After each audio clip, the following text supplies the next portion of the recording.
સિલેબમાં તો ભરમાં આપનું સ્વાગત છે અને ફાઇનલી બધાને દુષ્કાળ છે એમાં આપણે દુષ્કાળ જ છે. હવે માંડવીનું તો કંઈ બહુ એવું દેખાતું નથી. જાવું થઈ રહી છે. હવે આજ જાય કાલ જાય, જો વરસાદ વહેલો આવી જાય રહી જાય તો ભલે, બાકી નક્કી ગયેલ જ છે. પણ હવે આપણે જો આ રહ્યું આપણી પાછળ દેખાય ને એ સારો છે. હવે આની પહેલાં આપણે થોડોક સારી લીધો અડધા વીઘાનો, હવે વચમાં ગેપ આવ્યો હોય. હવે આ સારો છે એ કદાચ આપણે 5-7 દી પછી ચાલુ થાય. હવે છે એટલો જ. હવે આના પછી આપણી પાસે કંઈ ઓપ્શન નથી. જાજો પશુ માટે સારો નથી.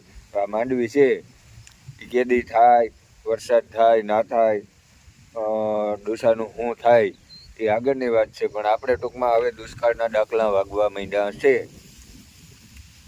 હવે આજે આપણે થોડુંક દુષ્કાળની અસર બેઠી, એમાં દુષ્કાળના ભાગમાં જે પગલાં લેવાતા હોય ને એ પગલાં લીધા છે. એ વાત કરું એ પહેલાં ચેનલ પેજને ફોલો સબસ્ક્રાઈબ કરી લેજો. પહેલાં તો આપણી માંડવીમાં જે પોઝિશન છે ને એ તમને હું દેખાડી દઉં. કારણ કે જો આ બધું દેખાય ને, આ હુકારાવાળી, જો આમ હુકારો દેખાય બરાબર, એટલે એ હુકારો ચાલુ થઈ ગયો, વધવામાં જ છે. આમાં બ્રેક રહેવામાં છે નહીં, પારવી થઈ ગઈ છે. કારણ કે 30-40% જેવી ઉતરી ગઈ છે અને થોડી ઘણી ઉગાવામાં ઓછી હતી. આ આપણો સારો છે, ખાલી 5 ક્યારા છે, અડધા વીઘાનો છે. અને આને હવે 4-5 દી પછી ચાલુ કરવાનો છે. કાંઈ કોક ડુંડી કાઢવા માંડ્યું, પાણીનો ઓપ્શન છે નહીં આપણી પાસે. અને આ અડધા વીઘામાં આપણે સારો હતો એ સારી લીધો બરાબર. તો હવે આપણે આજ જઈએ છીએ શેરડી લેવા. શેરડી કોડીનારની શેરડી અહીંયા આવી છે. ટૂંકમાં હવે થોડુંક શેરડી એ મોંઘી થતી જાય, કારણ કે ત્યાં કાયમથી કાયમ ગાડીઓની માંગ વધે એટલે થોડીક એ મોંઘી થતી હોય. હું ભાવી એવી તમને કહું અને કેટલી શેરડી લીધી એ કહું તમને. તો આ જોઈએ આગળ. તો ફાઇનલી આપણે આવી ગયા છે અહીં ટ્રેક્ટર લઈ અને શેરડીની ગાડી શેરડી ભરવા. પણ અહીંયા આવ્યા ને તો આપણે ટ્રેક્ટર ભરાતા હતા અને આપણો વારો વાહે રહી ગયો. કારણ કે આપણે જવાનું હોય ઓન ડ્યુટી ભેહું સારવા. અટાણમાં શેતા નહીં કે ભેહુંને એવું એમ થાય કે આપણે સારવા છોડી દઉં એટલે એ સરી લઈએ અને બધું થઈ જાય. ને અહીંયા આપણે આપણી આગળ 1-2 ટ્રેક્ટર ભરાઈ ગયા છે અને એક ભરાય છે. તે પછી કદાચ આપણો વારો આવીએ. આપણે કીધું હતું કે ભાઈ કંઈ વ્યવસ્થાના ભાગરૂપે હોય એવું કરજો, પણ કે સાંજે ગાડી આવી ગઈ છે.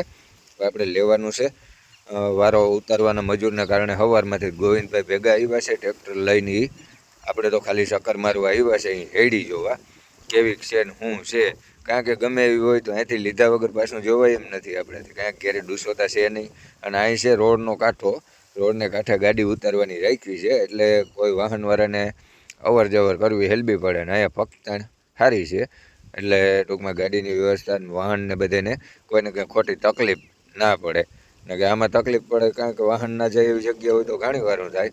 અને ગાડી માથે અત્યારના હજી શરૂઆત છે એટલે એક જણો છે, હમણાં મજૂર આવે છે ત્યાર પછી ફટાફટી થાય. ને આ છે અમારા હેમંતભાઈ તબેલાવાળા.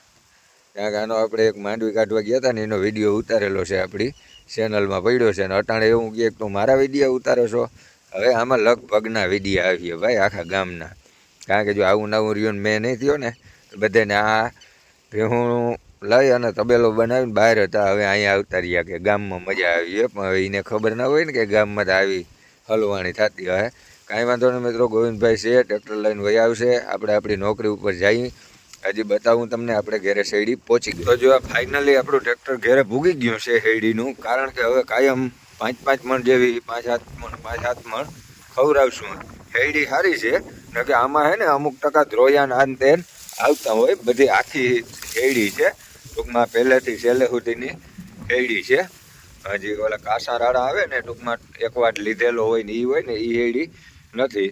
એટલે આ શેરડી છે ને હવે વરસાદ નહીં થાય ને ત્યાં સુધી આપણે આ શેરડી માથે રમત રમવાની છે. કારણ કે આપણી પાસે બીજો કંઈ સારો ઉપલબ્ધ છે નહીં. જે થોડો ઘણો છે એનાથી કંઈ આપણને ભેગું થાય નહીં.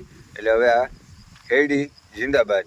કારણ કે હવે ખાંડના ભાવે સતત વધતા રહીએ છે અને શેરડીના ભાવે સતત વધતા રહીએ. શેરડી સિવાય આને આપણે કંઈ સારવાની બીજી કોઈ ઓપોર્ચ્યુનિટી છે નહીં. ધીરે ધીરે આમ આગતરા માંડવા છે એ નીકળીએ અને આપણે કંઈક કરીએ. અને આ બધી આપણા વિડીયો જોવે છે કે આપણા સારું કાંઈ કરે છે. તો ફરી અમે શેરડી આવી ગઈ મિત્રો મળીએ નેક્સ્ટ વિડીયોમાં.